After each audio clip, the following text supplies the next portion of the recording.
It's more than just an inexpensive, fun activity. It's a great way for kids to show their creativity and for mom and dad to easily spot their little ones on the playground. Very good point. So we're with Stacia Kaplanton, the owner of Rainbow Kids Tie-Dye, and she's joining us to show us how we tie-dye. Scale of 1 to 10, how hard is it?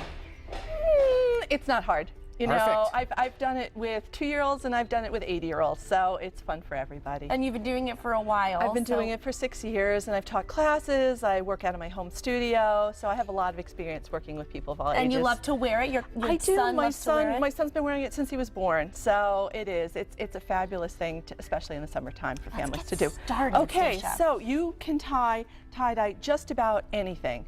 The primary thing is it should be 100% cotton. That's really what works the best. But a onesie is a fabulous thing to dye, or a t-shirt. I have examples here of several different folds, because how you fold things and how you apply the dye will create the pattern. So let's get started with a onesie. Put it down on the table. Okay. You want to put it the other side. The back side first, okay. Put it backside up. Take a fork, and I like to. We're going to be doing the spiral today. I like to twirl it. So just by twirling it. Like it's pasta. It is, exactly. Somebody said it's just like your spaghetti. You just keep twirling and twirling and twirling.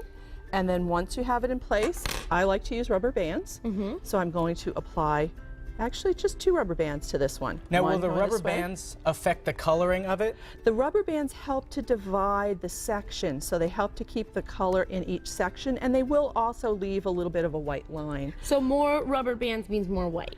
It does, as well as how you apply the dye. This one is folded for a rainbow spiral, which is this shirt right here. Okay, so that's this one, right? It has 4 sections, and so each section will be one of the colors: fuchsia, orange, yellow, and turquoise. Very cool. And so cool that's how it comes out like that. ready to go. If you want to do a variation, if you wanted to do something more like a spider web, like this one, we'll just put more bands. So I had an example here, something like this has a lot of bands, and so that's going to give you more of a spider web. The other thing that's really fun about a spiral is you can alter where you place the spiral. If you put it off to the side, it's going to give you a completely different design.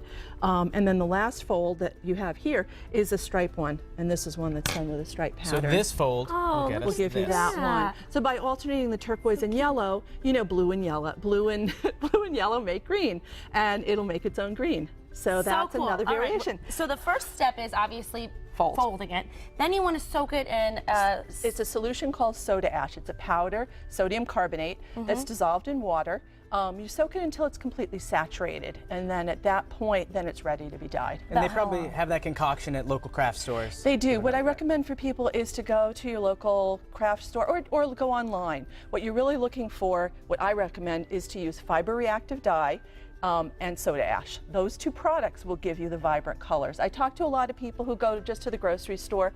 Sure, root dye is available at the grocery store, but it's not going to give you these colors, and it's not going to last. Oh, I want. So that's one of my secrets. So they soak for about 10 minutes. About 10 minutes until it's completely saturated. The other thing that you want to do is you want to make sure that you have gloves. I'm going to give each of you a pair of gloves, because you don't really want the dye on your hands. Makes cleanup easier. Yes, it does. And yes. So we've got about 2 minutes. We want to show how to apply the dye. Absolutely. So Stacia, we're going to let you do that just for the sake of time, because we want to make sure everyone at home knows exactly how to do it. So this is soaking here behind this table. Now, which one would you want to use? We probably have enough time to do 2. We'll do this one. So we take them, and what you can't see right now is she's squeezing them out so that they're as dry as possible. Yep, they're wet but not completely saturated. They're damp, not soaked. I recommend doing it on a rack over a sink. Okay. Or you can do it the way that I'm doing it here, on a rack or on a table over paper towels and newspaper. Just something, you just want to minimize the mess as much as possible. Of course, yeah, or outside. Or outside at a table. And then with your dye, this one is just the 4 colors, so I'm going to apply it to the surface. But I really like the vibrant, intense color, so I'm going to make sure that I apply the dye all the way into all the cracks. And it seems like, obviously, you can do exquisite pieces of work, but even for a novice, this is easy and fun. Absolutely, absolutely. The one thing when I'm working with children is I do remind them the dye goes on the fabric.